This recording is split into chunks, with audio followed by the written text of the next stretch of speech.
So good morning everyone. तो आज का हमारा इसी चैप्टर में नेक्स्ट टॉपिक जो है वो है पोल्ट्री फार्म मैनेजमेंट। ठीक, तो इससे पहले हम लोगों ने क्या पढ़ा? हम लोगों ने पढ़ा कि एनिमल्स की केयर हमें क्यों करनी चाहिए, एनिमल्स जो है वो हमारे लिए क्यों आवश्यक है। फिर हमने सेकेंडली हमने कल जो हमारा वीडियो था वो था डेयरी फार्म मैनेजमेंट के बारे में, और मैंने आपको बताया कि किस तरह से एनिमल्स की जो प्रोटेक्शन है वो हम एनिमल्स के द्वारा ही एनिमल्स के द्वारा ही हम कर सकते हैं। उसके मैंने आपको जैसे डॉग्स बताए थे, कैट्स बताए थे। केवल डॉग्स और कैट्स ही नहीं होते हैं, और भी बहुत सारे एनिमल्स होते हैं जिससे कि हम एनिमल की जो केयर है, एनिमल का जो प्रोटेक्ट है वो हम एनिमल्स के थ्रू ही उन्हीं के द्वारा हम उसकी प्रोटेक्शन को हम करवा सकते हैं। ठीक है, उसके बाद फिर आज जो हमारा है ये है पोल्ट्री फार्म मैनेजमेंट।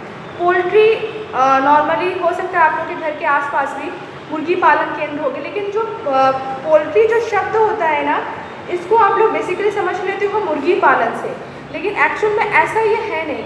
इसमें आप मुर्गी भी पाल सकते हो, बत्तख भी पाल सकते हो, इवन वो सारे बर्ड्स आ जाते हैं, वो सारे इसमें एव्स आ जाते हैं। बर्ड्स एज ए बायोलॉजिस्ट बोलना अच्छा नहीं होगा, वो सारे एव्स आ जाते हैं।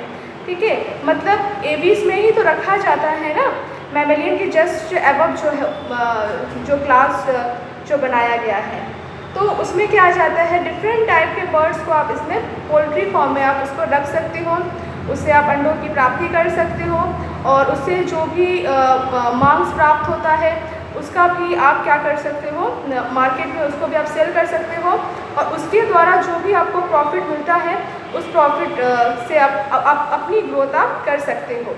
ठीक, तो ज़्यादा इसमें डिफरेंस नहीं है। देखो ये जो चैप्टर है ना, ये चैप्टर असल में हो सकता है कुछ लोगों को सोच रहे होगे, जैसे कल मेरी बात हुई फ़ोन पे धैर्या से, तो उसने बोला कि कुछ बच्चे टीचर बोल रहे हैं कि इस चैप्टर को तो सिलेबस से निकाल दिया गया है। तो बेटा अगर ऐसी बात है, क्योंकि मेरा ऐसा कुछ वो तो है नहीं कि मैं आपको ज़बरदस्ती ये चैप्टर पढ़ाऊँ, ऐसी मेरी अपने से कोई मंशा नहीं है। अगर आप चाहते हो ये चैप्टर पढ़ना तभी मैं आपको ये चैप्टर आगे कंटिन्यू करूँगी, और अगर आप नहीं चाहते हो कि नहीं आप इसको पढ़ना नहीं चाहते हो, या कहीं पे आपको कुछ डाउट हो रहा है, तो डाउट तो खैर नहीं होगा आपको, क्योंकि मैं अभी तक जो मेरा पढ़ाने कम से कम ये मैं अपने खुद पे तो एक प्राउडली बोल सकती हूँ कि मैं आपके 100% डाउट्स को क्लियर करने की कोशिश करती हूँ। कभी कभी कुछ बच्चों का 1 या 2% छूट जाता है, वो छूट इसलिए जाता है बिकॉज मैं भूल जाती हूँ। ठीक है, बहुत सारे बच्चे के मैसेजेस आते हैं आपके द्वारा भी, आपके क्लास के द्वारा भी, 11th क्लास के द्वारा भी, और जो क्लास को मैं पढ़ाती हूँ सबके डाउट्स क्लियर करने पड़ते हैं, तो कभी कभी मेरे दिमाग से निकल जाता है। तो उसमें आपका ये दायित्व बनता है कि आपके जो डाउट्स हैं वो आप मुझे बार बार एक आप रिकॉल करते रहो। ठीक है, तो अगर आप चाहते हो कि ये चैप्टर मैं आगे कंटिन्यू करूँ तभी मैं ये चैप्टर को आगे कंटिन्यू मेरे द्वारा ये किया जाएगा। अगर आप चाहते हो कि इस चैप्टर को मैं यहीं पे ब्रेक कर दूँ, जैसा आप बोलोगे, क्योंकि पढ़ना आपको है। ठीक है, ये वीडियो आपके लिए है, ऐसा तो नहीं है कि मैं ये वीडियो खुद बना रही हूँ और खुद ही मैं इस वीडियो को देखने वाली हूँ। ठीक है, और मैं अपने नॉलेज के लिए ये वीडियो ये तैयार किया, ये वीडियो आपके नॉलेज के लिए है। तो आप मुझे बताना कि आप क्या चाहते हो। ठीक, और साथ ही साथ में आप जो हमेशा बोलते रहते हो कि समझ में आया, इससे मुझे बहुत अच्छा लगता है, मुझे बहुत एक मोटिवेशन मिलता है।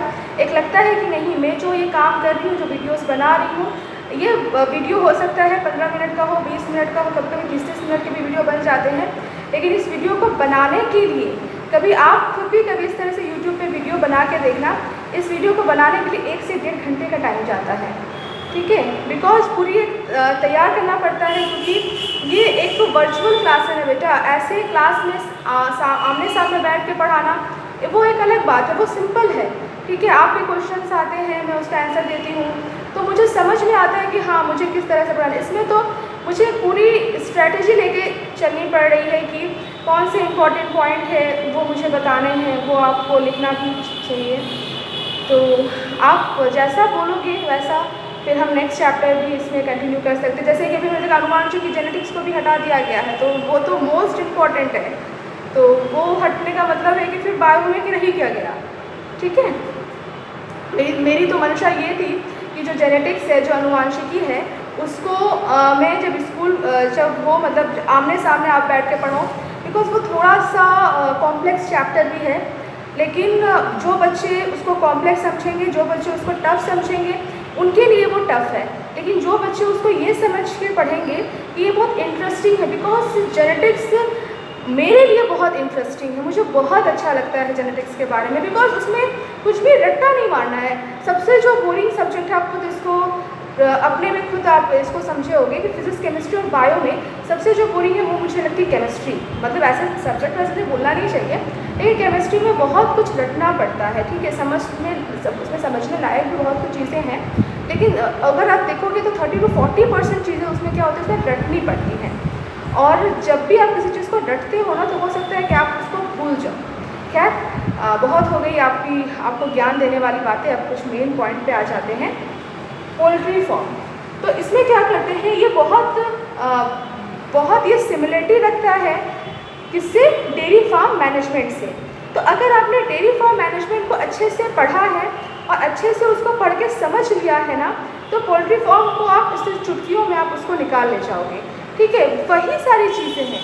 आप खुद सोचो, एक प्रॉपरली एक डेयरी फार्म मैनेजमेंट में एक डेयरीज में जो एनिमल्स रहते हैं उसके लिए आपको क्या चाहिए, उसके लिए आपको चाहिए उसको हम प्रॉपर फूड दें, डिजीज़ रेजिस्टेंस वैराइटीज़ हो, ठीक है, उसको हम अच्छे से पानी दें, उसके बाद वो अच्छे से क्लाइमेट में रह सके।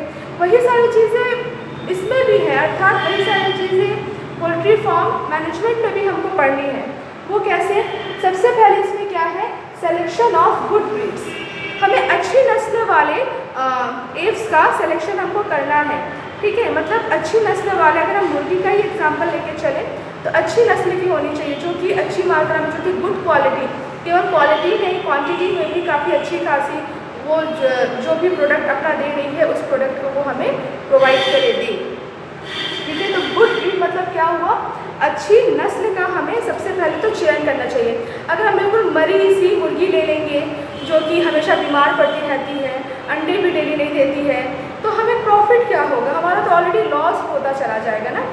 उसके बाद नेक्स्ट है आपका क्लाइमेट। तो जो ब्रीड, हर ब्रीड अलग अलग क्लाइमेट के लिए बनी होती है, तो जो ब्रीड जिस क्लाइमेट के लिए है उसको उसी क्लाइमेट में हमें ये देखना पड़ेगा, ये हमारी रिस्पॉन्सिबिलिटी है कि पर्टिकुलरली कौन सी ब्रीड जो है वो किस क्लाइमेट के लिए बनी है। बहुत सारे क्लाइमेट्स होते हैं, आपने क्लाइमेट्स, अब ज्योग्राफी तो यहाँ बताने की आपको ज़रूरत है नहीं, तो उस तरह से अलग अलग ब्रीड्स के जो एनिमल्स होते हैं वो अलग अलग क्लाइमेट के लिए होते हैं। तो प्रॉपर क्लाइमेटिक, जैसे गाज़ीपुर का जो क्लाइमेट है, तो गाज़ीपुर के इस क्लाइमेट को देखते हुए गाज़ीपुर के लिए जो अच्छी वाली ब्रीड होगी हमें उसका सिलेक्शन करना है। अगर हम कहीं बाहर राजस्थान या कहीं भी दूसरी जगह हम गए घूमने के लिए और वहाँ पे जाकर हमने खूब अच्छी खासी एक तरोताज़ा मुर्गी को देखा और उसको मिल रहा चलो इसको हम यहाँ से खरीद के ले चलते गाज़ीपुर में, इसको ले जाके, तो हो सकता है यहाँ पे आके वो उतने अच्छे से ग्रोथ उसकी ना हो पाए, ठीक। तो उसके लिए ज़रूरी है कि प्रॉपरली यहाँ के क्लाइमेट के लिए जो बनी हो उस ब्रीड का हम यहाँ पे क्या करें, सिलेक्शन हमें करना चाहिए। उसके बाद क्या है, उसको हमें प्रॉपर वाटर देना है, ठीक है, पानी तो हमें देना ही देना है। उसके बाद डिजीज़ रेजिस्टेंट वैराइटीज़ की यूज़ करनी चाहिए। गुड ब्रीड के सिलेक्शन करते समय हमें इस बात का भी खास ख्याल रखना चाहिए, खास ध्यान रखना चाहिए कि हम डिजीज़ रेजिस्टेंस वैरायटी की यूज़ करें। मतलब हम ऐसी ब्रीड का सिलेक्शन करें जो कि रोगों के प्रति प्रतिरोधक क्षमता का विकास उसमें हो, ठीक है। अब जैसे कोई भी ह्यूमन है, आप लोगों ने देखा क्लास में से बहुत सारे बच्चे होते हैं जो हमेशा बीमार पड़ते रहते हैं, तो एक पर्टिकुलरली एक गुड स्टूडेंट भी, अगर आपको कोई कंपटीशन अरेंज करवाना है अपने स्कूल में, तो आप ऐसे बच्चों का सिलेक्शन तो बिल्कुल भी आप नहीं करना चाहोगे जो कि आपके कंपटीशन में अच्छे से पार्टिसिपेट ही ना कर पाए। तो वहाँ पे आप करते हो, आप ऐसे बच्चों को सेलेक्ट करना चाहते हो जो कि उसमें डिजीज़ रेजिस्टेंस की क्षमता हो, मतलब वो जल्दी बीमार वगैरह ना पड़ती हो। उसके बाद अपने जो हमारी पोल्ट्री फार्म जो होती है उसको हमेशा हमको क्या रखना है, क्लीन रखना है। क्लीनलीनेस का तो हमें हमेशा ध्यान रखना है। कई बार ऐसा हो जाता है, हमने गुड ब्रीड का भी सिलेक्शन किया, हमने क्लाइमेट का भी सिलेक्शन किया, प्रॉपरली वाटर भी दिया, प्रॉपरली भोजन भी दिया, लेकिन क्या नहीं दिया, किस बात का ख्याल नहीं रखा, तो क्लीनलीनेस का हमने वहाँ पे ध्यान नहीं रखा। तो इस वजह से क्या हो जाता है, जब हम वहाँ पे क्लीनलीनेस का ध्यान नहीं रखते हैं तो बहुत सारे पैथोजेंस इसी के कारण क्या होते हैं, करने लगते हैं, जिसकी वजह से क्या होता है, कोई इन्फेक्शन वहाँ पे फैल जाता है। फॉर एग्ज़ाम्पल H5N1, ये क्या है, ये इन्फ्लुएंजा वायरस है जो कि बर्ड्स के प्रजातियों में होने वाला एक बहुत ही कॉमन सा है, ठीक है। इसको हम बर्ड्स का इन्फ्लुएंजा वायरस भी नाम देते हैं। ये अनहाइजीन अगर हमारा ये है पोल्ट्री फॉर्म में, उस वजह से होता है। तो इस बात का भी हमको प्रॉपरली बहुत अच्छे से ध्यान रखना है कि जो हमारा पोल्ट्री फॉर्म है वो क्या रहे, वो प्रॉपरली आपका क्लीन रहे। दैन इसके लिए हमें इंस्पेक्शन करना भी ज़रूरी है, समय समय पर हम जाएं, उसका इंस्पेक्शन करें, उसकी निगरानी करें। अब बात आती है यहाँ पे, नॉर्मली पोल्ट्री फॉर्म में हम क्या बात करते हैं, चिकन की बात करते हैं ना, मुर्गियों की बात करते हैं, मुर्गी पालन की ही बात करते हैं, ठीक है।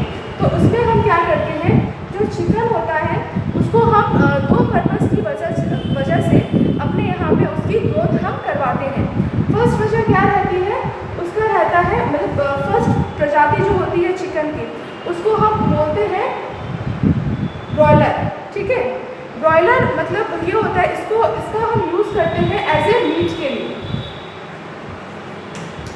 मतलब जो भी लोग यहाँ पे इस वीडियो को देखने वाले, जो भी लोग नॉन वेजिटेरियन लोग होंगे, वो इस बात को बखूबी इस बात को वो जानते होंगे कि मुर्गियों या मुर्गे का पालन किया जाता है, उनके जो मांस होते हैं उसको खाने के लिए। तो उसको आप जब भी दुकान में जाते हो तो आप बोलते हो कि उसको वहाँ पे लिखा भी होता है कि ये एक ब्रॉयलर वो है, फॉर्म है, ठीक है।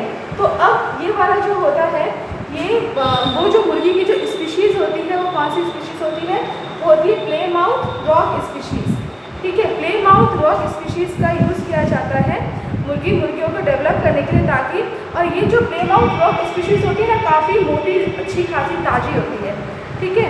मतलब देखने में काफ़ी स्वस्थ होती है, तो काफ़ी हट्टी कट्टी होगी अगर, तो मार्केट वैल्यू भी उसका ज़्यादा होगा और अच्छे खासे प्राइस में वो बिकेगी।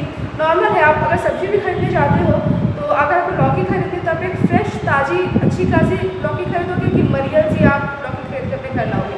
वही बात हम नॉन वेज खाने के लिए भी प्रेफर करते हैं कि जब भी कोई इस तरह से कोई परचेस करने के लिए मार्केट में कोई भी इंसान जाता है, तो वो सोचता है कि वो जो सबसे अच्छी वाली हो उसको ले। तो सबसे अच्छी वैरायटी इसमें कौन सी आती है, तो वो होता है प्लेमाउथ रॉक स्पीशीज़ की वैरायटी क्या होती है, सबसे बेस्ट वैरायटी उसकी मानी जाती है, सबसे गुड ब्रीड वहाँ पे माना जाता है। और दूसरे होता है लेयर मतलब होता है एग।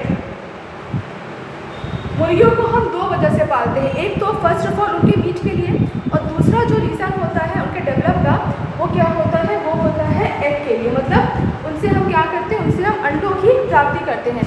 तो अंडे देने के लिए जिस मुर्गी की वैरायटी का हम यूज़ करते हैं उसका नाम क्या है, वाइट लेगहॉर्न स्पीशीज़। ये दोनों नाम आप याद रखना, इन्हीं दोनों से इस पॉइंट में क्वेश्चन पूछे गए हैं।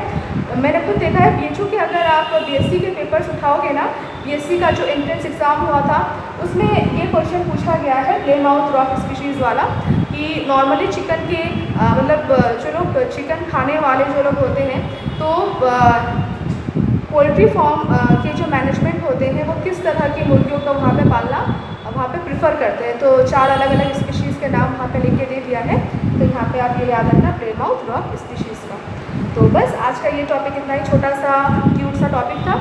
आई होप आपको समझ में आया होगा, और मैं कोशिश करूँगी कि इस हफ्ते या मैक्सिमम मंडे या ट्यूसडे तक ये पूरा चैप्टर फिनिश हो जाए, ताकि नेक्स्ट चैप्टर की ओर हम आगे बढ़ सकें। लेकिन आप लोग भी मुझे बताना, पहले अब ये बताना कि आपको समझ में आया कि नहीं, हर कॉन्सेप्ट क्लियर हुआ कि नहीं। सेकेंडली आप मुझे इस चीज़ को बताना कि क्या आप इस चैप्टर को पढ़ने में सच में इंटरेस्टेड हो, क्योंकि इंटरेस्टेड हो तभी तो आप मेरे वीडियोज़